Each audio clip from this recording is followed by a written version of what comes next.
guys, selamat datang di podcast kita kali ini. Jadi di kasus kali ini kami akan membahas soal kasus politik yang sangat menarik nih dari Zimbabwe. Tapi sebelum kita memulai kasus ini, izinkan kami memperkenalkan diri masing-masing. Aku Dinda Adelia Putri. Aku Dinda Putri Naysila Sinaga. Aku Dini Arya Mawarni. Jadi masing-masing dari kami sudah perkenalan dan langsung saja kita mulai untuk pembahasan kali ini, guys. Jadi politik uang itu bukan hanya sekedar pembagian uang atau barang yang untuk membeli suara gitu kan. Tapi kasus ini melibatkan kekerasan dan intimidasi bagi masyarakatnya gitu. Nah, jadi ini bukan hanya soal pemilu, tapi juga soal bagaimana politik uang bisa menjadi senjata utama untuk mempertahankan negara. Jadi siap-siap buat kalian yang tertarik dengan politik ini, pastikan kalian dengerin sampai habis. Oke, jadi kita mulai dari dikit backgroundnya dulu ya. Jadi Zimbabwe ini adalah sebuah negara di Afrika bagian selatan yang sejak 1980 sampai dengan 2017 dipimpin oleh Robert Mugabe. Mugabe ini terkenal banget sebagai salah satu pemimpin Afrika yang memerintah paling lama, sekitar 37 tahun. Dan selama pemerintahannya, Zimbabwe mengalami masa-masa yang sangat sulit.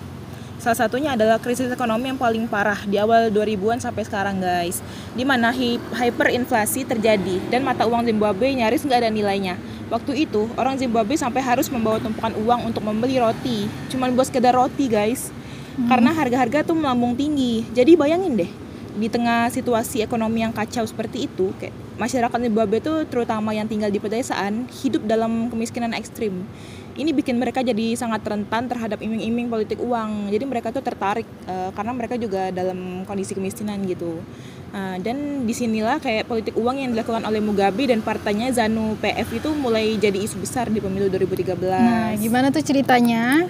Jadi di tahun 2013 itu si Mugabe itu maju lagi jadi kandidat calon presiden. Dan meskipun pada saat itu Zimbabwe itu sudah dalam kondisi krisis, Partai ZANU-PF menggunakan kekuatan ekonomi yang tersisa untuk memenangkan suara lah ya, dengan cara yang gak etis. Jadi ada banyak laporan yang menyebutkan bahwa Partai ZANU-PF membagikan barang-barang dan bahan pokok buat makan sehari-hari gitu, kayak gula, beras, minyak, dan juga kayak ternak lah ya, ayam dan kambing.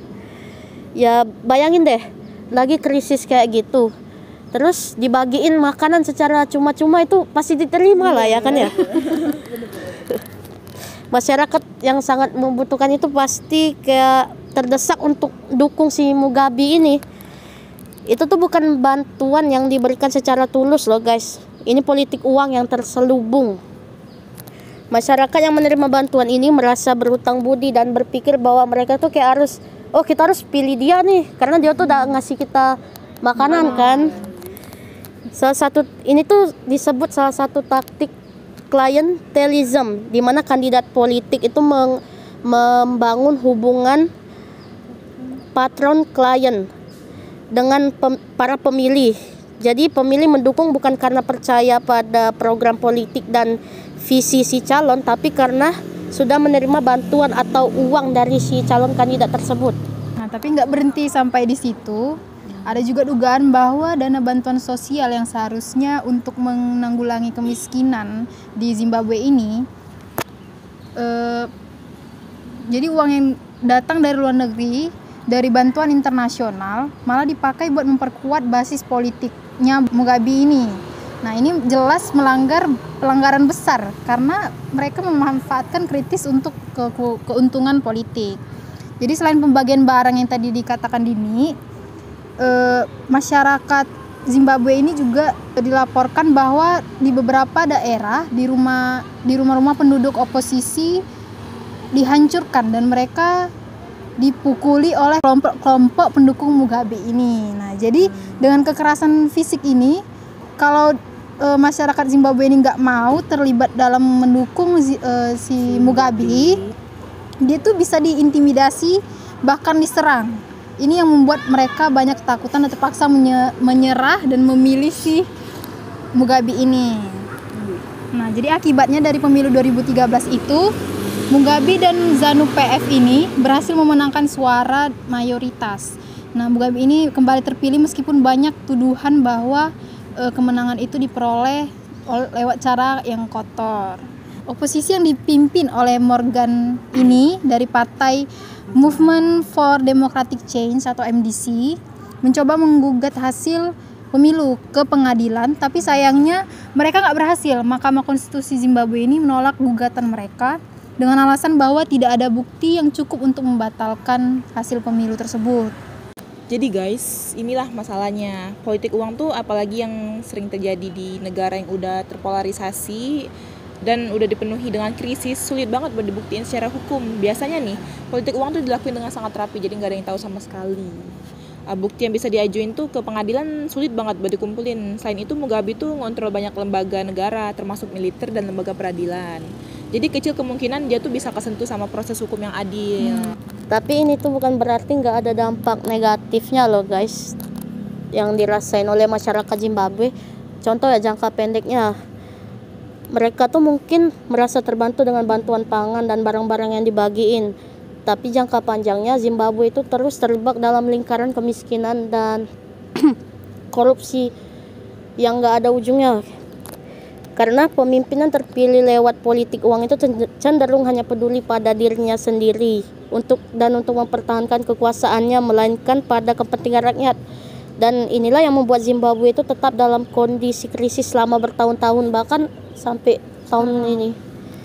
Setelah pemilu 2013 itu, meskipun ada banyak protes kritik internasional, Mugabe itu tetap berkuasa sampai tahun 2017, di mana akhirnya dia digulingkan lewat kudeta militer. Tapi sayangnya meskipun Mugabe ini sudah lengser ya, praktik politik uang di Zimbabwe itu masih terus berlanjut. Pada pemilu berikutnya, kayak di tahun 2018, si Emerson yang menggantikan Mugabe juga diduga melakukan hal yang sama gitu, menggunakan politik uang dan kekerasan untuk memenangkan suara. Jadi meskipun Mugabe sudah pergi, tapi sistem politik di Zimbabwe itu masih jauh dari kata bersih.